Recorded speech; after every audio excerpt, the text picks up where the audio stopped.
Welcome back. Welcome back. This is the People's Voice. I am Trey Evans, and I am the People's Voice. Thank you again for checking out the podcast this week. As always, it is greatly appreciated. As always, we thank everyone who has taken some time to listen to the podcast today. We do understand that you could be utilizing that precious time to do something else, so we do appreciate you sharing that resource with us. As always, if the information is valuable and you feel it to be worth sharing, we do ask that you subscribe to the podcast. That way you'll be notified when each episode is released. And in addition, it supports us and allows us to continue to bring you these issues and stories.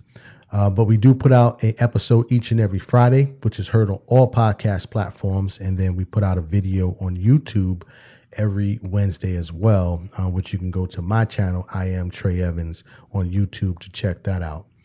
But as always, we say thank you and welcome to the People's Voice podcast. So today I want to talk about topics like embezzlement, fraud, scandal, misappropriation of financial resources. And I'm sure for some, when I threw those terms and words out, you might have pictured that I might be talking about some large organization or some huge Fortune 500 firm that are having these challenges and these things are occurring at. But today, I actually want to talk about those issues in relationship to religious institutions. Because all of those things that I just named, fraud and embezzlement, misappropriation of funds, these things are occurring at religious institutions around the country and around the globe. And so I want to talk about that today because it is one of those topics that is sensitive in the fact that obviously religious institutions are often seen as sacred, as being exempt from those type of qualities, or I should say those type of activities. But in reality, it is far more widespread than many people would think or know, and many times goes unreported. So today I want to just highlight a couple of stories regarding those topics of fraud and misappropriation and embezzlement of funds at religious institutions, and then talk about possible solutions and ways that if you are a member of these organizations that you can spot this and possibly bring this to an end if you have experienced it or know someone who is part of a religious organization and is experiencing this. And I specifically say religious organization because it is not just confined to a church. This goes to religious organizations that are affiliated with churches, other institutions that are connected to the church. So it's widespread. But I'm talking specifically within the religious community because, again, I don't think that enough conversation takes place regarding this. So what made me want to talk about this is that in New York, there's a case that is beginning. And this case is going or has a bishop that is basically being put on trial for some of these things that I just kind of laid out, embezzlement and misappropriation of funds. And this is the bishop who is goes by, or I shouldn't say goes by, but is called the Bling Bishop. His name is Lamar Whitehead, and he heads a church in New York City. And he is currently on trial for multiple charges that he is being accused of. Some of those charges stem from everything from he's being accused of one charge of stealing $90,000 from a woman who I guess either attends his church, or no, it says here that his defendant, her son, the bishop was a mentor to her son and spiritual advisor. It says it right here in the article. Again, I'm reading the article from the Daily News. And in any event, he took $90,000 from her, or she accuses him of taking $90,000, and said he was going to use that money to basically buy a home, a fixer-upper, and that he would renovate that home so she could live in it. And she's accusing the bishop of spending the money on himself and then splurging on designer clothing and a BMW. In the second charge, he's being accused of basically developing or drawing up fake bank statements so he could take out a $250,000 loan. And the issue is that he made these bank statements look like he had millions of dollars when once they started the investigation, he only had $6 in the account that he reported had all these millions of dollars. So, he's being accused of that because obviously that is fraud. And then in the last one, he's being accused of extortion because apparently there was a body shop owner that he was doing business with in the Bronx, and he basically is trying to extort him for, he says, $5,000, and then he made some other promises to him and tried to utilize his relationship with the mayor of New York, because he was friends with the mayor of New York, Mayor Adams. But he's being accused of extortion in that third charge. So all of these are accusations, of course, because he's on trial now. But it was this story that I saw that made me want to start doing some investigation in terms of how widespread is the issue of fraud within the religious community.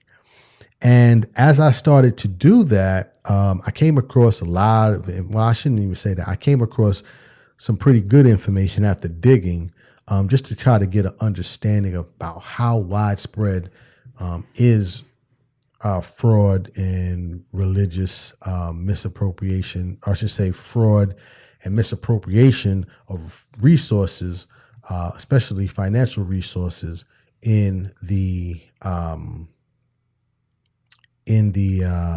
religious community.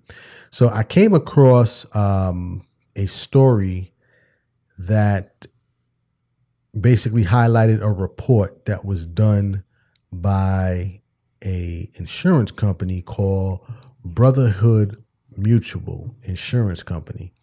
And Brotherhood Mutual Insurance, which again, I just learned all of this, during the research, apparently is a very large company that primarily, or it basically says that it caters to those in the Christian faith.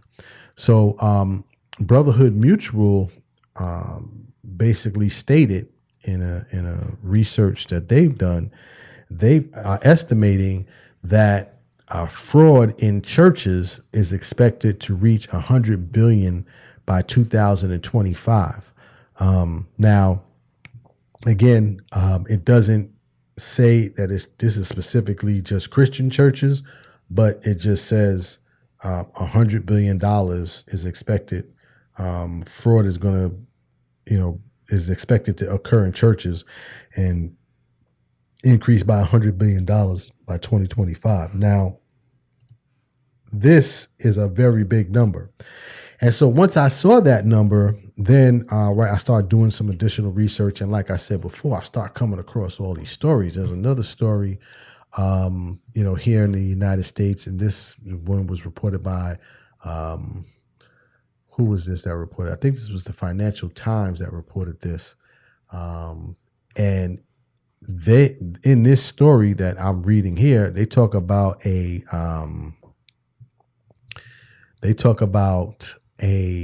rabbi that was in California, and this is actually the Republic News, excuse me, not the Financial Times, but they go over this story of a rabbi in a synagogue in California, and basically they were accused of receiving almost $6 million in fake contributions. Rabbi, and I'll just say Goldstein because I can't pronounce the first name. It says California Rabbi Goldstein was sentenced to 14 months in prison for having received at least $6.2 million in fake contributions to his synagogue and affiliated charities. And the issue is he received the money and then he secretly refunded up to 90% of the donations back to the donors. It says those donors in turn use counterfeit receipts to illegally claim huge tax deductions and for their non-existent donations. In addition, it says that Rabbi Goldstein also skimmed off 10% of the take. So basically, out of that 6.2 million, he got 600,000, as it says, more than $500,000 for himself.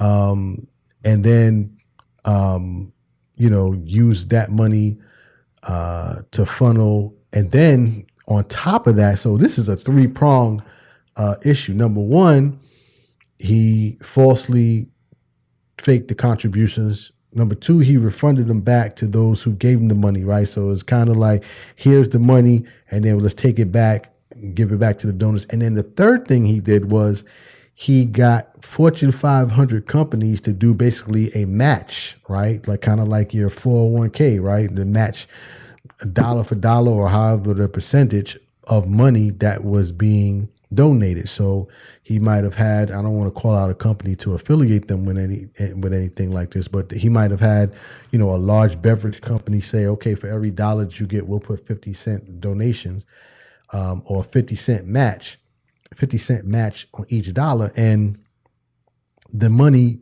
was never given to the church because all along he was just giving the money back to the people that he was saying he was getting the money from. But of course, from the companies, he never gave that money back, and he was holding on to that money. So I'm just highlighting that because this is another story of fraud that is occurring in the religious community and also with religious institutions. Now, one of the big reasons why this is occurring, besides just the obvious fact, right, of clearly in these two cases that I just talked about, this is definitely about greed and then also power as well, right? Because religious leaders are often, revered in these communities. But in addition, there is a reporting mechanism that these religious institutions do not have to adhere to, that most businesses and even not-for-profits have to adhere to, that churches and religious institutions don't have to adhere to. So one of the big issues is that religious institutions and churches don't have to fill out what is called a Form 990. And I was here on the IRS site, for those of you who are watching. So Form 990 is a form that has to be filled out by specifically tax-exempt organizations. And basically, they have to fill it out to show what their annual revenue, what their expenses was, basically an income statement, to show what came in, what went out, what it went to. Doesn't have to be detailed, but it has to show, the dollar amounts. Well, Form 990 doesn't have to be filled out by churches because, and I'm reading directly here from the IRS site, it says churches and some church affiliated organizations and certain other types of organizations are exempted, or accepted from filing those from filing that form. Going back, one of the reasons why you have so much corruption in religious organizations and in religious community is because there's really no oversight in terms of how much money is coming in, how much money is going out. Now, obviously, there is at the church level, right, for those who are involved in the collection of funds and also responsible for the distribution of those funds, there's record management there. But in the case of Bishop Whitehead, as you saw there, you could easily manipulate that, especially if you're trying to go external with it by developing bank statements or not reporting all of the income and expenditures that are coming in and out. But I thought that was quite interesting that churches are not responsible or not required to fill out Form 990, even though most not-for-profit organizations are. Another issue and another thing that came up is that many churches are not required, not many churches, all churches or religious institutions are not required to file federal income. So, you and I, obviously, if you have a job or a business, you're required to file taxes, and they take out taxes, federal income. Well, churches don't have that requirement. It says here, and again, I'm reading from the IRS site, it says every organization exempt from federal tax income, from federal income tax under the Internal Revenue Code Section 501 must file an annual information return except churches. And literally, that's number one. A church or interchurch organization, convention or association of churches, an integrated auxiliary of the church, and it goes on to just kind of break down who's exempt from that. But that's the second issue, is that you have churches that are not responsible or do not have to file federal income tax. So again, you're taking all of this money in, these resources, and you don't have to report to anyone what is coming in and what is going out because you have all of these exemptions. So a lot of this fraud occurs beyond just the natural greed of people, right? And also the desire to obviously, obtain possessions without, having to basically earn that money on themselves. But you also have this issue with the tax exemption laws that are in favor of churches and religious institutions. What can be done? Right? Let's talk about some solutions. So, I'm reading here from the Brotherhood Mutual, and I'm only reading from here because they did a great job in terms of laying this out. But again, Brotherhood Mutual, and this is not a commercial. Let me be very clear. This is not a commercial. But they laid out on their site some of the things that you should look for if you're a member of the church that you want to identify to possibly, ring the alarm if fraud is occurring at your church. First thing it says here is that make sure one person is not responsible for all the money.